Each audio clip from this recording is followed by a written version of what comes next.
Assalamualaikum warahmatullahi wabarakatuh. Assalamualaikum warahmatullahi wabarakatuh. Kita ambil barokah membaca sholawat dulu. Allahumma sholli wa sallim ala nuril anwar wasilil asrar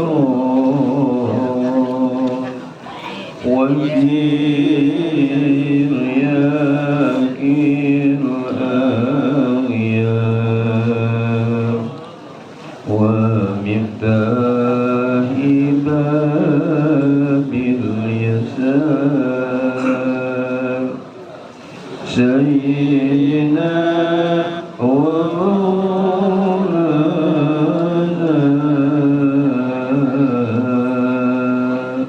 محمد المختار وآله الأطهار وأصحابه الأخيار عدد نعم الله وإفضاله اللهم صل وسلم على سيدنا ومولانا محمد عدد ما في علم الله صلاة دائمة بدوام ملك الله Alhamdulillah Alhamdulillahilladzi faddala bani Adam bil ilmi wal amal ala jamil alam wassalatu wassalamu ala sayyidina Muhammadin sayyidil arabi wal ajam wa ala alihi wa ashabihi ya nabiyil ulumi wal hikam Rabbi a'udzubika min hamazati syayatin wa bika rabbi yahdurun Subhanaka la ilma lana illa ma 'allamtana innaka antal alimul hakim Rabbi shrah li sadri wa yassir li amri wahlul 'uqdatam min lisani yafqahu qawli Rabbi yassir wa la tu'assir ya karim amma ba'd. Yang sama-sama kita hormati sahibul majlis, sahibul bait, guru kita, orang tua kita, Syekh Balkan beserta keluarga. Mudah-mudahan beliau selalu Allah berikan kesehatan, kesuksesan, istiqomahan dalam kebaikan-kebaikannya, sehingga betul-betul setiap malam Jumat khususnya bisa kita mengambil ya istilahnya ilmu-ilmu dan keberkahan. Amin ya Allah ya Rabbal Alamin. Amin. Guru kita, Rabbi kita, Alhamdulillah surah kita Allah wa ta'ala Nabi Tul Hayatahu bi ulumih. Juga guru kita Bapak Haji Saman Mai kita Allah wa nafa'ana bi Tul Hayatahu bi ulumih. Bapak Ustaz Bapak Tony, juga Bapak Habib Faiz, ada Bapak Haji Muslim, Bapak Habib Abdullah, Bapak Habib Sadiq, ya, Sadiq Asraf, juga Habib Nasi, Habib Muhammad, Bapak Habib Huda, juga para habaib, para asatidz yang saya muliakan, dan semua yang hadir, semuanya mudah-mudahan mendapatkan curahan rahmat, ridha dan maghfirah dari Allah Subhanahu wa taala. Sebelumnya kita membaca kitab surah Al-Fatihah, mudah-mudahan barokah surah Al-Fatihah, ilmu yang kita kaji, ilmu yang penuh keberkahan dari Allah. Amin. Yang kurang sehat bagi yang ada di sini, di rumah sakit, kita doakan mudah-mudahan segala penyakitnya disembuhkan kembali oleh Allah Subhanahu wa Ta'ala. Yang meninggal dunia dari keluarga kita, saudara-saudara kita, tetangga kita, jamaah kita, mudah-mudahan semuanya min ahlil khair, min ahlil jannah. Yang sedang usaha, Allah mudahkan usahanya. Yang sedang ada kesulitan, Allah angkat kesulitannya. Yang sedang ada ya program dalam rumah tangga, mudah-mudahan Allah memberikan sakinah, mawaddah, warahmah. Yang lambat jodohnya, mudah-mudahan Allah memberikan jodoh yang solihah. Kemudian yang putranya sedang belajar, mudah-mudahan disukseskan belajarnya. Yang sedang berjuang jalan Allah untuk madrasahnya, untuk masjidnya, supaya Rahman di Bedahan, juga para pesantrennya, terus solihin khususnya, mudah-mudahan perjuangan dimudahkan oleh Allah Subhanahu wa Ta'ala. Yang berinfak, berjariah, berwakaf, dibalas yang berlipat ganda oleh Allah. Saudara-saudara kita yang ada di Palestina yang sedang menderita kesusahan, mudah-mudahan Allah berikan kesabaran dan kemenangan, dan Israel mudah-mudahan yang jahat dihancurkan oleh Allah sehancur-hancurnya, dan pemimpin-pemimpin kita mudah-mudahan ke depan pemimpin yang adil, yang amanah, yang istiqomah dalam kebaikan-kebaikannya, sehingga negeri kita menjadi negeri yang baldah thayyibah wa rabbun ghafur. Bi barakati umil Quran. Al-Fatihah. A'udzu billahi minasyaitonir rajim. Bismillahirrahmanirrahim. Alhamdulillahirabbil alamin. Ar-Rahmanir Rahim. Maliki yaumiddin. Iyyaka na'budu wa iyyaka nasta'in. Ihdinas siratal mustaqim. Shiratal ladzina an'amta 'alaihim ghairil maghdubi 'alaihim waladdallin. Amin ya Allah ya Rabbal alamin. Hadirin yang dimuliakan oleh Allah Subhanahu wa Ta'ala,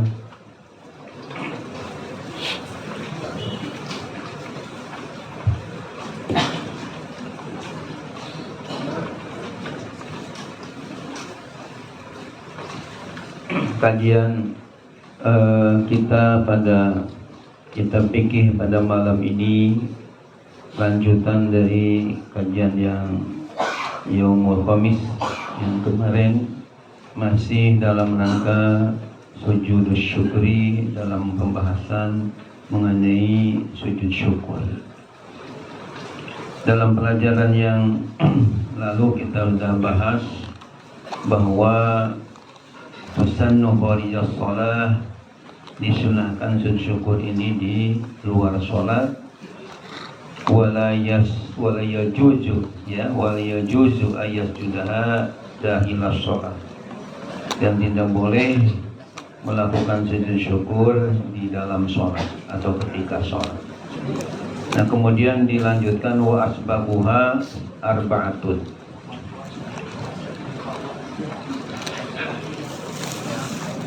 Adapun sebab-sebabnya sujud syukur ini ada 4. Untuk sambung dengan pelajaran yang lalu, karena sekarang ini adalah merupakan lanjutan dari yang sudah kemarin.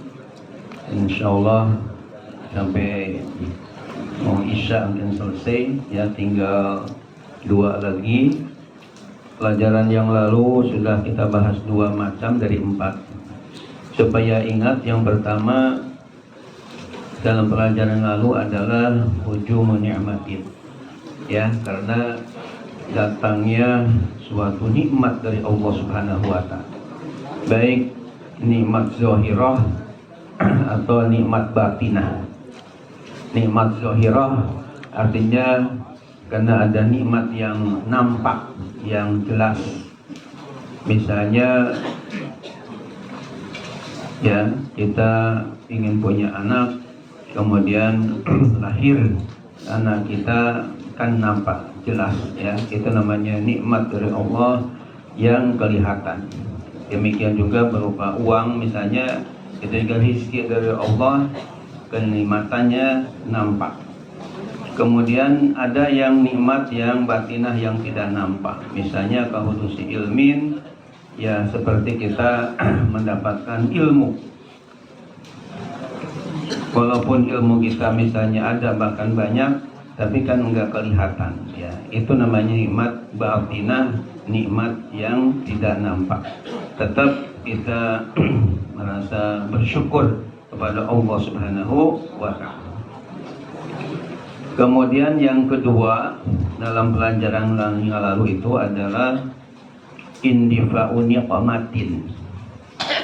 Sujud syukur disyariatkan dengan sebab tertolaknya bahaya, terhindarnya adanya bahaya zahiratin, ya, yang nampak, min haisulayah tasib, yang tidak disangka-sangka, misalnya karena jatin min hadmin, seperti kita bisa selamat daripada robohnya sebuah bangunan.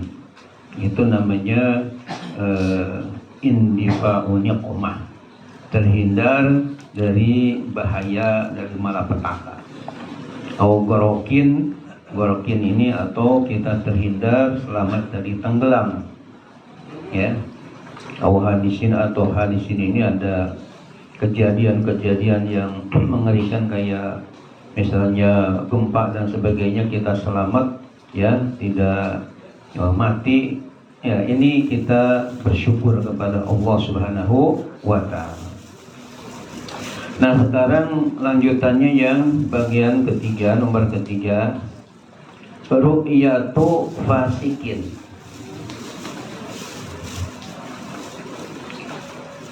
Sebab yang ketiga dari sunatnya sujud syukur ketika kita melihat orang fasik, mutajahirin bifiskihi, yang terang-terangan dengan perbuatan fasiknya. Hadirin yang dimuliakan oleh Allah Subhanahu wa Ta'ala, dalam pelajaran yang lalu saya sudah kemukakan, ya, cuma belum selesai bab yang bagian 3 ini karena keburu waktunya habis.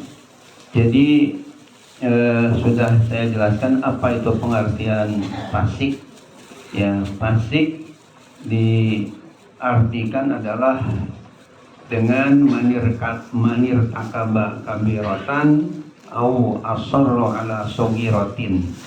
Pengertian orang fasik ini tentu beda dengan munafik, ya. Kalau munafik pengertiannya adalah man azharul islama wa abtanal kufra. Kalau munafik artinya man azharul islama, orang yang menampakkan keislaman, jadi pura-pura sebagai orang Islam, pendukung Islam, cinta sama Islam. Wa abtanal kufra, namun dia menyimpan kekufuran, artinya benci sama Islam, cuma pura-pura aja, itu namanya orang munafikin. Tapi kalau orang fasik ini adalah manir takaba kabiratan, orang yang suka melakukan dosa besar.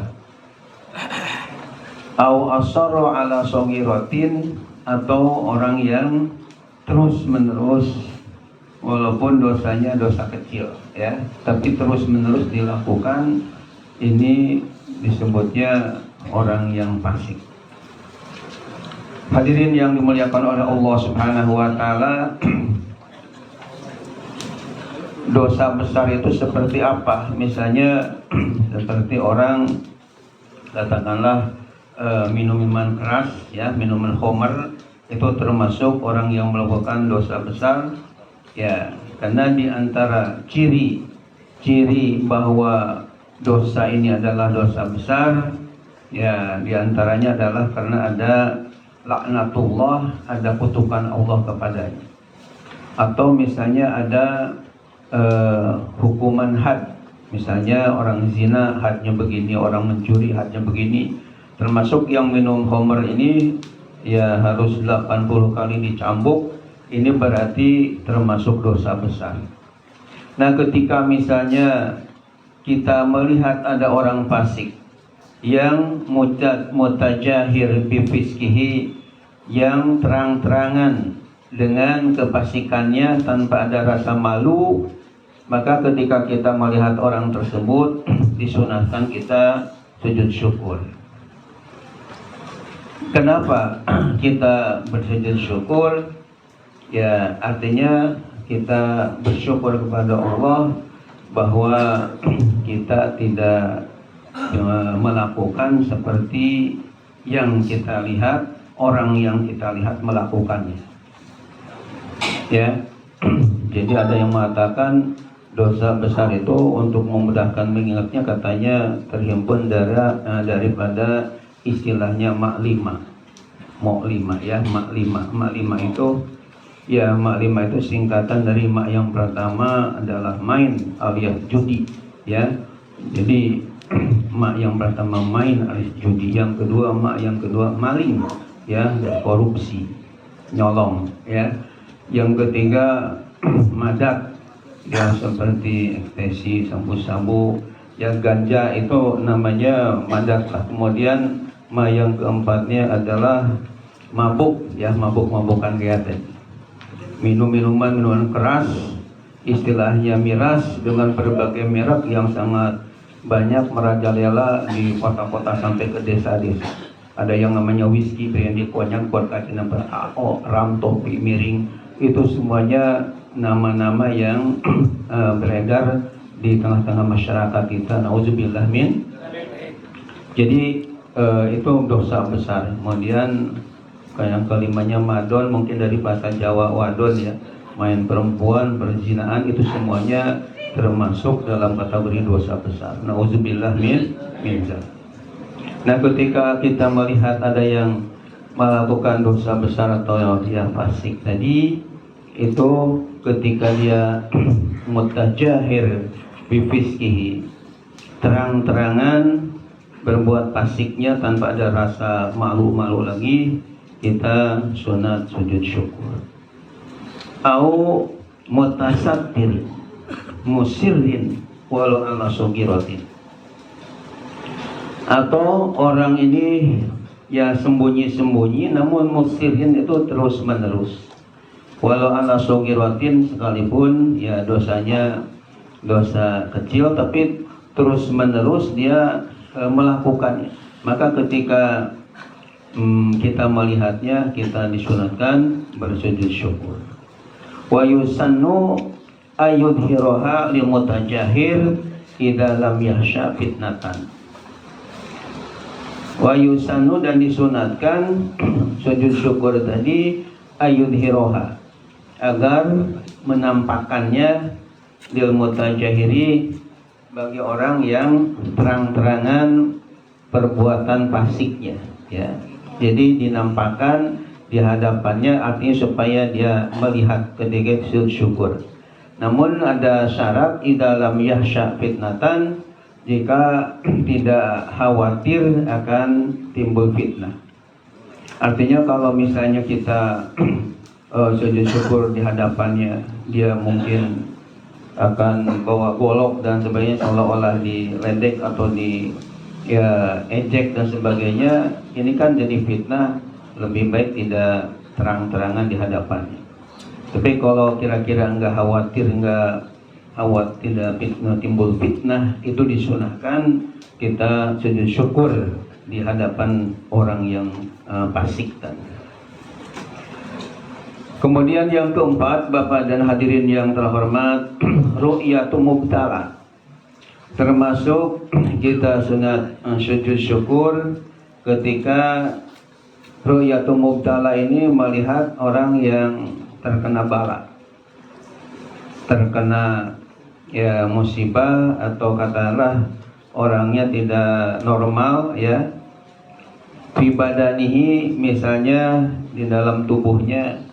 Kadang-kadang kita kan suka melihat ada yang tangannya enggak utuh atau kakinya kadang-kadang buntung gitu, enggak utuh, pokoknya tubuhnya itu tidak lengkap. Itu namanya mubtala, orang yang sedang diuji oleh Allah, diberi bala. Nah, kita sunat hukumnya sujud syukur bahwa alhamdulillah kita tidak seperti itu ya.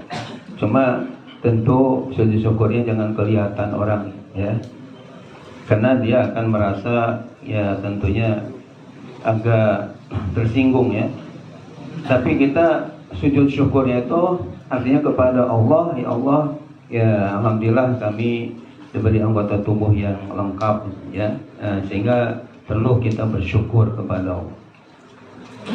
Jadi yang pertama, mubtala fi badanihi, diberi bala ada hubungan dengan badannya, artinya tubuhnya ada yang kurang lengkap misalnya, ada yang cacat dan sebagainya. Nah itu mubtala fi badani. Au fi aqli,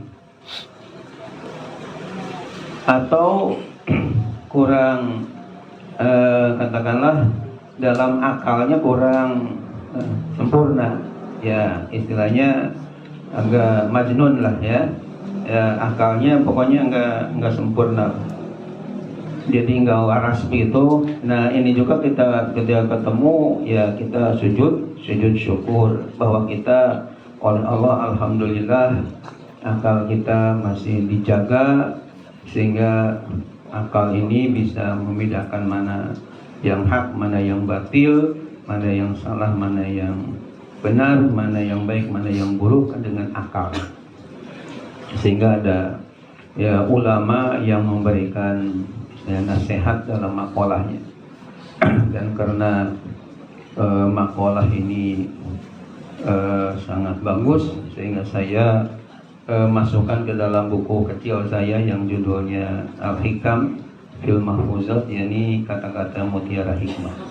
Di dalam kata mutiara hikmah makalah dari ulama itu mengatakan bahwa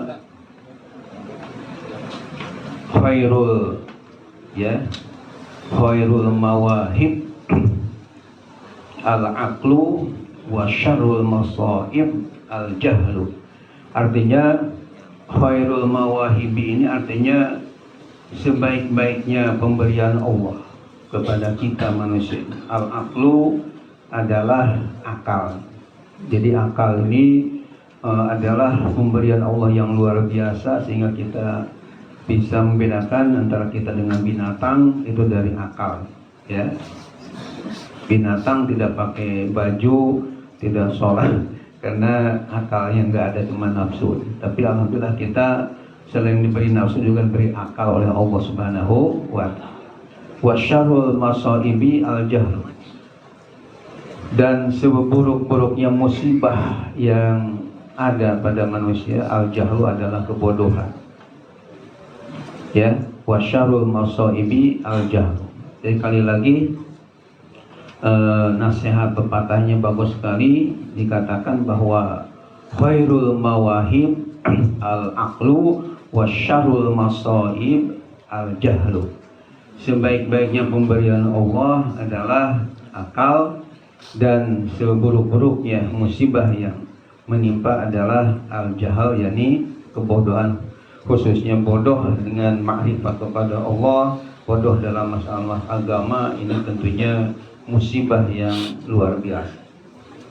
Dan dengan akal ini insya Allah, walaupun katakanlah misalnya seseorang materinya kurang banyak, ya, miskin misalnya, tapi kalau akalnya sehat, insya Allah ini akan menjadi orang yang mulia dan terhormat.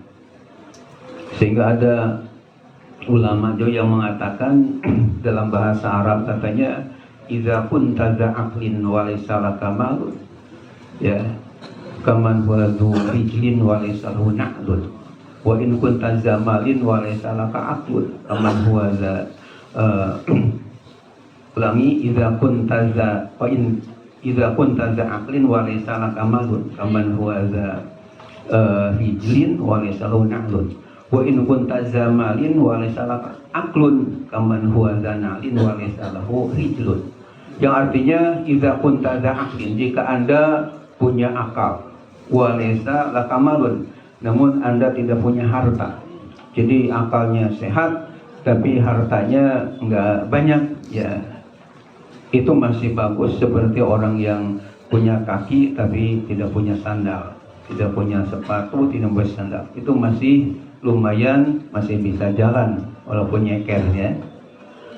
Tapi sebaliknya, wa in kunta za malin, kalau Anda punya harta banyak, katakanlah uang sampai berlipat-lipat, ya, rumah bertingkat-tingkat, mobil mewah mengkilat, istri cantik memikat, kadang-kadang sampai 4, shopping mau ke Ciputat, maunya ke Amerika Serikat, Akan tapi kalau harta banyak tapi walaysa laka akun, kamu tidak punya akal, diumpamakan seperti orang yang na'lin walaysa lahu rijlun, orang yang punya sandal beribu-ribu pasang tapi sayang kakinya nggak punya, ya. Jadi untuk apa sandal banyak kalau kakinya sendiri nggak ada. Ini menunjukkan begitu mulianya akal kita ini. Maka ketika melihat ada orang yang akalnya nggak beres, ya kita sujud syukur, bersyukur kepada Allah. Au fima yu'addu naqsan fi kamalil hilqah, atau sesuatu yang dipandang kurang dari suatu ciptaan, au asliha, atau asalnya urban menurut adat. Misalnya kalama seperti melihat orang yang buta, wasomam orang yang tuli atau yang budek atau yang bolot. Wala yudhiruha lahu, namun nggak usah ditampakkan, ya, sujud syukurnya kepada. Ini sudah terdengar isya, cuman sedikit lagi aja. Wa yustahabu ayatnya bidu'a al-warid, alhamdulillahilladzi afani mimma btalaka bihi wa faddalani ala kasir mimman khalaqa tafdila.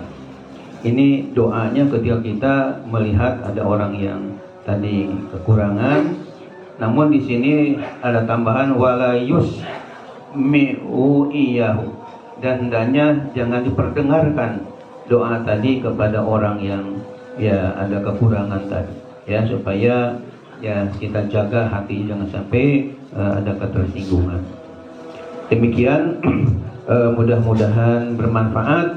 Insyaallah ya kita nanti akan bahas bab sholatin nafilah, bab kaitan dengan salat-salat sunnah yang biasa kita lakukan atau yang belum kita lakukan. Insyaallah. Mohon maaf lahir batin. Assalamualaikum warahmatullahi wabarakatuh.